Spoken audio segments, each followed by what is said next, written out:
Hello football fans. এই মৌসুমে শুরুতে নিজেদের দলটাকে নতুন করে গড়ে তোলার জন্য ইন্টার মায়ামি বেশ কয়েকটি ট্রান্সফার করে, যার মধ্যে তারা মিডফিল্ডে একাধিক তরুণ খেলোয়াড়দেরকে নিয়ে আসে, যেখানে তাদের অন্যতম সেরা সাইনিং হিসেবে সামনে এসেছেন মাতিয়াস রোহাস। প্যারাগুয়ান এই মিডফিল্ডারকে দলে নেওয়ার পর থেকেই ইন্টার মায়ামির মিডফিল্ডে আলাদা এক শক্তি বেড়েছে।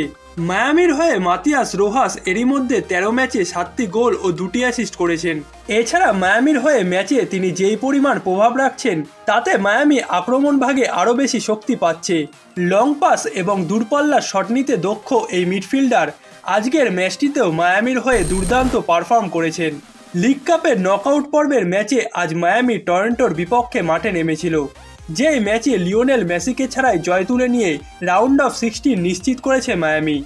গেল আসরে লিগ কাপ চ্যাম্পিয়নরা এবারের আসরটা শুরু করেছে লিওনেল মেসিকে ছাড়াই। ইনজুরির কারণে এখনও মাঠের বাইরে আছেন মেসি, যার কারণে মায়ামিকে MLS ও লিগ কাপের গুরুত্বপূর্ণ ম্যাচগুলোতে মেসিকে ছাড়াই খেলতে হচ্ছে। তবে তারপরও এখনও পর্যন্ত মায়ামিকে খুব একটা বড় সমস্যার সম্মুখীন হতে হয়নি। MLS কিংবা লিগ কাপের প্রতিটি ম্যাচেই মায়ামি জয় পাচ্ছে।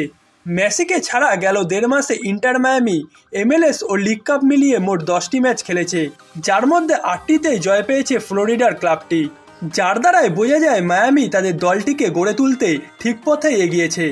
মিডফিল্ড ও আক্রমণ ভাগে একাধিক তরুণ ও প্রতিভাবান খেলোয়াড়দেরকে এনে মায়ামি MLS এর অন্যতম শক্তিশালী আক্রমণ ভাগ গড়ে তুলতে সক্ষম হয়েছে, যার সুফলটাই তারা পাচ্ছে এখন। আজকের ম্যাচেও মায়ামি তাদের আক্রমণ ভাগের জন্যই জয় পেয়েছে। MLS এর লিগ কাপের নকআউট পর্বের ম্যাচটিতে মাত্র 27 মিনিটেই মায়ামির ডিফেন্ডার সরাসরি লাল কার্ড দেখে মাঠ ছাড়েন, যার পর প্রায় 60 মিনিট ম্যাচটিতে 10 জনের দল নিয়ে খেলতে হয়েছে মায়ামিকে। তবুও তারা ম্যাচটিতে 4-3 গোলের জয় নিয়ে মাঠ ছেড়েছে, যেখানে ম্যাচটিতে মায়ামির হয়ে জোড়া গোল করেছেন প্যারাগুয়ান মিডফিল্ডার মাতিয়াস রোহাস। এছাড়া একটি করে গোল করেছেন লুইস সুয়ারেজ এবং ডিয়াগো গোমেজ। অন্যদিকে মায়ামি বরাবরের মতো আজকেও তাদের ডিফেন্সের ভুলের কারণেই 3টি গোল খেয়েছে, যেখানে প্রথম 2টি গোল পেনাল্টি থেকে এবং একটি ওন গোল হজম করেছে তারা। মায়ামি অনেক চেষ্টার পরও তাদের ডিফেন্সের দুর্বলতাটাকে ভালো অবস্থায় নিয়ে আসতে পারেনি, কিন্তু আক্রমণ ভাগ ও মিডফিল্ডটাকে শক্তিশালী গড়ে তুলতে তারা সক্ষম হয়েছে, যার দ্বারাই গেল মৌসুমে লিওনেল মেসিকে ছাড়া কোনো ম্যাচে জিততে না পারা মায়ামি এই মৌসুমে এখনও পর্যন্ত 1.5 মাস ধরে মেসিকে ছাড়াই জয়ের মধ্যে আছে। সর্বশেষ 10টি ম্যাচের মধ্যে 8টিতে জয় পেয়েছে মায়ামি, এমনকি তারা বর্তমানে MLS এর লিগ টেবিলেও সবার উপরে আছে।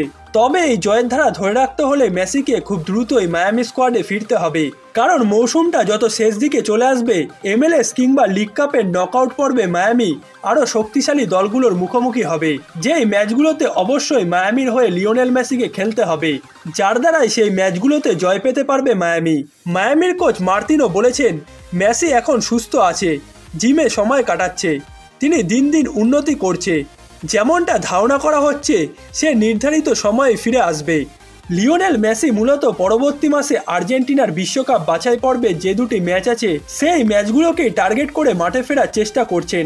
তবে আর্জেন্টিনার হয়ে পুনরায় মাঠে নামার আগে লিওনেল মেসিকে এই মাসের শেষ দিকে ইন্টার মায়ামির জার্সিতে অন্তত একটি ম্যাচে মাঠে দেখা যেতে পারে।